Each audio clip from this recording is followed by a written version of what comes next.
Already দেখেন আমি প্রবেশ করেছি সেই কাঙ্ক্ষিত সেই কুলখানের ভিতরে, যেখানে খাওয়ান দাওয়ান করবে সেই জায়গায়। এখানে প্রায় আমি একটু আগে একটা লাইভে আপনাদের বললাম 7 থেকে 8,000 লোকের আয়োজন করা হয়েছে। এখানে প্রায় 7 থেকে 8,000 লোকের আয়োজনের একটা যে বসার স্থান, সেখানে অনেকেই যে বসে গেছে মহিলারা, এবং যেখানে যারা আপনার সমন্বয়করা আছে, যারা কাজ করবে, আসলে কর্মী প্রায় 400-র মতো, তারা আপনাদের তাদের যার যে কাজ সেটা তারা বুঝিয়ে নিচ্ছে। এবং যে জায়গায় আপনাদের ভান্ডারখানা বলা হয়, আমি একটু সেই দিকে যাব, আপনাদের দেখাবো যে সেই ভান্ডারখানায় যে আসলে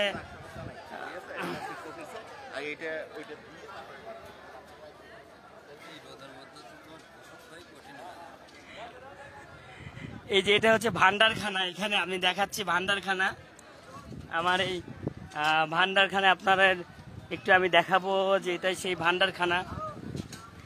এই যে লোকজন এখানে যারা তরকারি দেবে তাদের জন্য বালতি, তারপরে যে গেঞ্জি বা যে যারা গেঞ্জি পরা আছে তারা বিভিন্ন তাদের সেক্টর ভাগ করে নেবে। এখানে হচ্ছে ভাত এবং ভাই এখানে আপনার ইয়েটা গরু জবা হয়েছে কয়টা? আচ্ছা, এখানে 5টা গরু জবা হয়েছে একটা ভাইকে যেখানে দায়িত্বে আছে ভাতের। এবং খাওয়া শেষে আরেকটা জিনিস হচ্ছে বগুড়ার ঐতিহাসিক যে দই বলা হয়, সেই দই এবং রফাতের দই, মহাস্থান বগুড়া যেটাই বলেন, একমাত্র হচ্ছে সাতমাথা থেকে নেওয়া মনে হয়, বা মহাস্থান থেকে 2টা শাখা আছে, একটা হচ্ছে আমাদের বগুড়া সাতমাথা, একটা হচ্ছে বাগোপাড়া, মহাস্থান, 3টা শাখায় এই যে দই। আমি এখন দেখাবো আপনার তরকারি, যে তরকারি যারা এখানে আছে, প্লেট আছে, যারা ওয়ান টাইম এই যে প্লেটের খাওয়া দাওয়ার ব্যবস্থা আপনারা দেখতে পাচ্ছেন। প্লেটে এই যে তরকারি, প্রায় এই যে তরকারি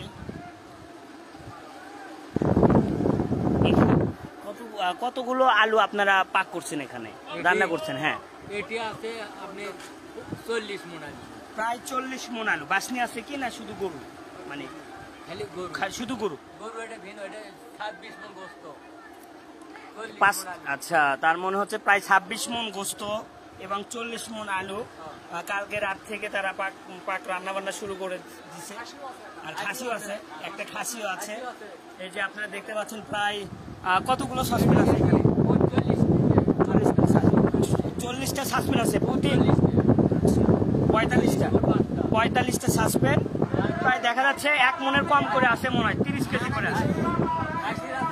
খাসি 2টা, এই যে এগুলো ভাগ করা আছে, দেখেন আমি দেখাচ্ছি আপনাদের এই যে জিনিসগুলো। আলু, সেই বিখ্যাত আলু ঘাটি বগুড়ার যেটা বলা হয়, এটা হচ্ছে আলু ঘাটি, সবাই পছন্দ করে। এই যে আলু ঘাটি, প্রতিটা সসপেনে প্রায় 45টার মতো সসপেন এখানে সম্পূর্ণত ভরা আলু ঘাটি। এই যেগুলো অন টাইম খাবারের প্লেট, গ্লাস, প্রায় 7-8 হাজার মানুষ এই যে অলরেডি ভিতরে প্রবেশ করে গেছে। এই যে দেখেন আপনার লোকজন, এই যে এখানে তারা তাদের যে বালতি যে নেওয়ার তরকারি দেওয়ার সেটা তারা কাজ করতেছে। এই যে এখানে রান্না বান্না করছে কালকে রাত থেকে, প্রায় এই যে কাজ করতেছে এখানে লোক অনেক, প্রচুর লোকজন। ভালো, এটা অনেক বড় মাঠ, মানে একটা ফুটবল খেলার মাঠ, অনেক বড় ফুটবল খেলার মাঠ এটা। এখন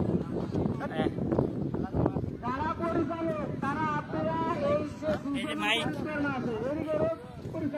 এই যে এখানে মাইক আছে,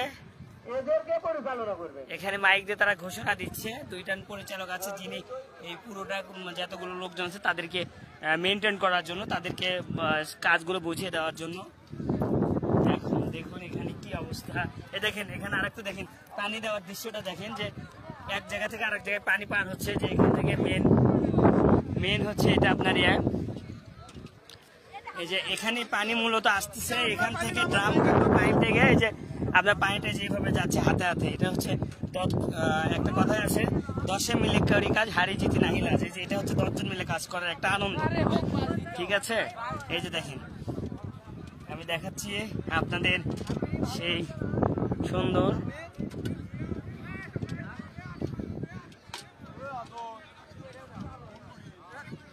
এখানে ঢাললে এখান থেকে একবার তুলে দিলেই তো একই তো হয়। এই যে জিনিসটা বেশিক্ষণ লাগে না।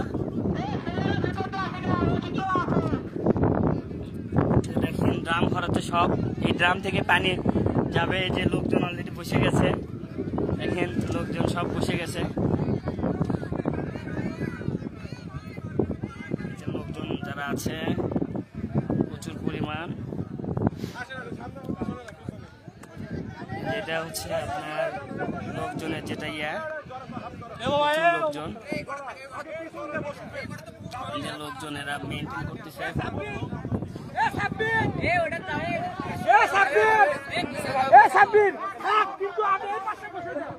যে লোকগুলো এই বসে গেছে অলরেডি, কই বুঝছে।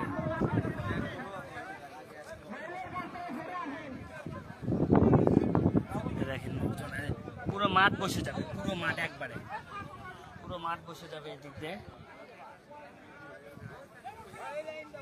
দেখি তারপরে আমরা একটু বসার স্থানটা খুঁজতেছি।